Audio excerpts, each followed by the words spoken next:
days after the United States, the world's wealthiest and hardest hit nation, recorded 400,000 deaths from the disease.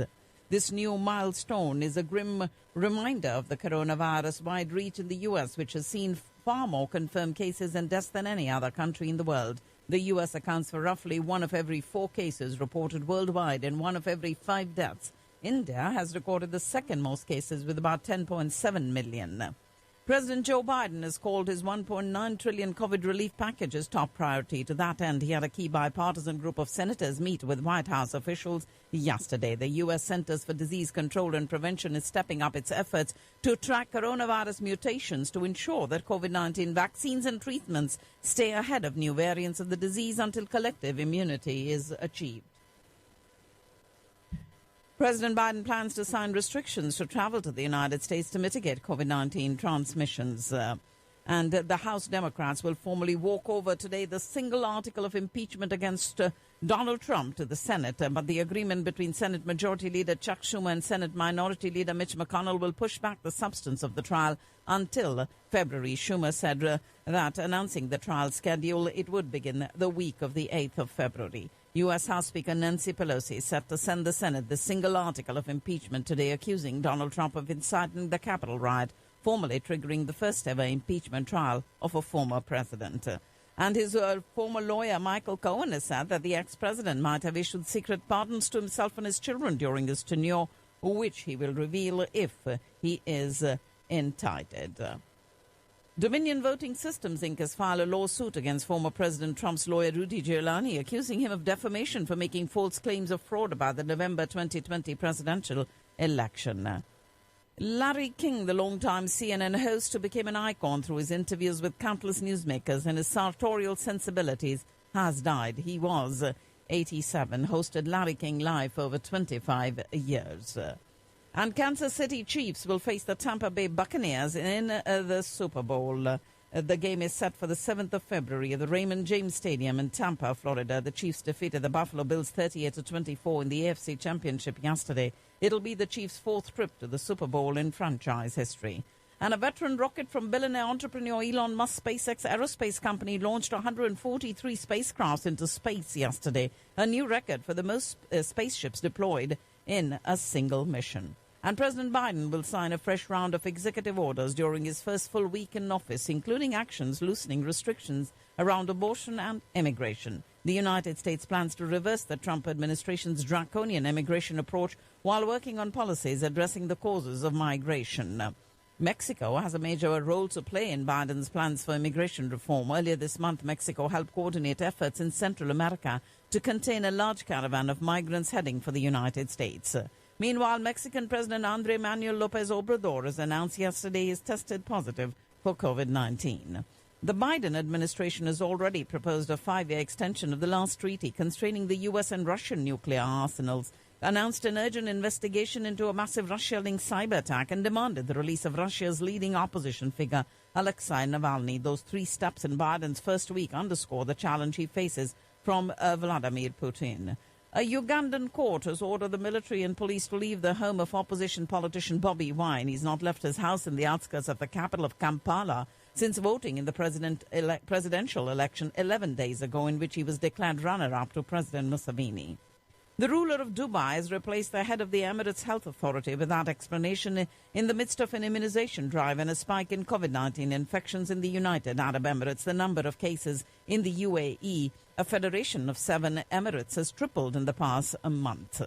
Kuwait has reduced the number of daily overseas airline passenger arrivals by 80% to 1,000 to manage the spread of the new coronavirus variant.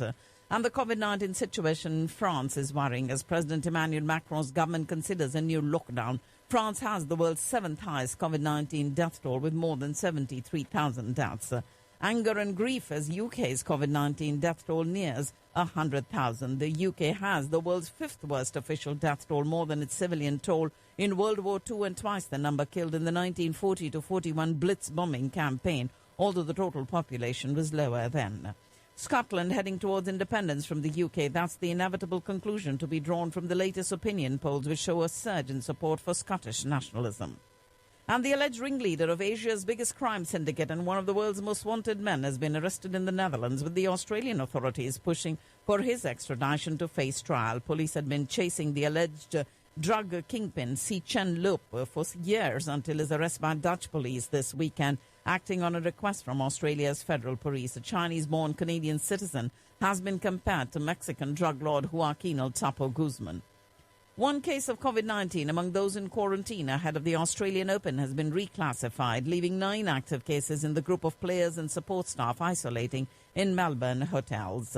New Zealand's first case of the coronavirus in the community for more than 2 months has been identified as the South African variant, likely contracted in hotel quarantine.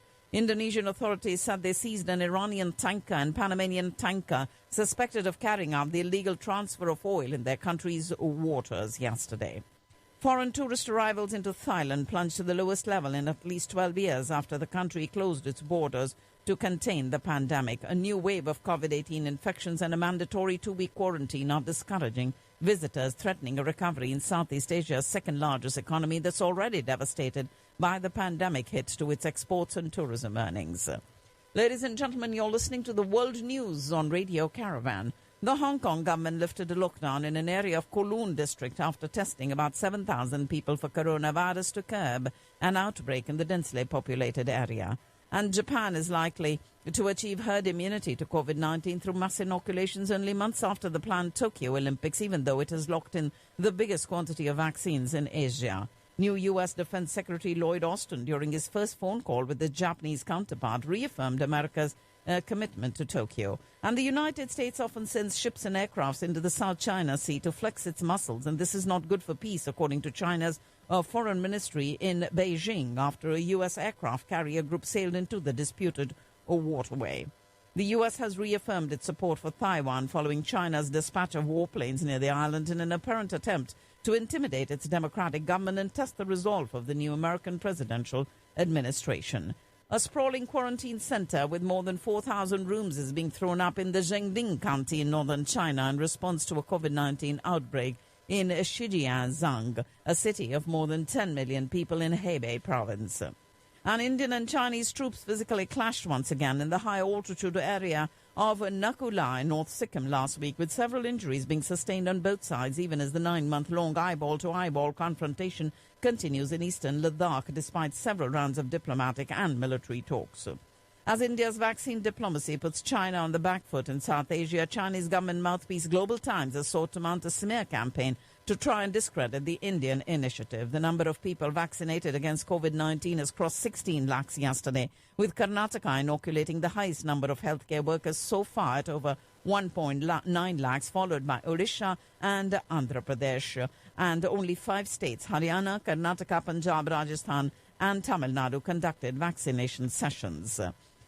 India reporting over 14,800 new cases and 155 deaths in the last 24 hours. And 100 meritorious students from schools and colleges will join Prime Minister Modi in his box to together witness the Republic Day parade tomorrow. Caravans of tractors clogged a key highway as tens of thousands of farmers protesting against agriculture reform streamed into the capital ahead of the celebrations for Republic Day tomorrow. To prevent these farmers from travelling to Delhi, more than 100 farmer leaders have been allegedly put under house arrest in the Agra region. Granting a formal nod to protesting farmers for the tractor rally or the Kisan Gantantra parade in the city tomorrow, Delhi Police Commissioner asked his officers and Central Reserve Police personnel deployed for Republic Day parade security to be ready to move.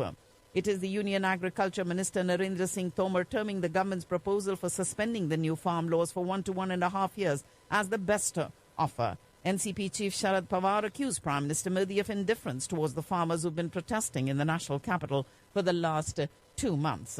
And West Bengal Chief Minister Mamta Banerjee lashed out at the BJP, accusing it of insulting Netaji Subhash Chandra Bose by raising the Jai Shri Ram slogans at an event to mark the icon's 125th birth anniversary.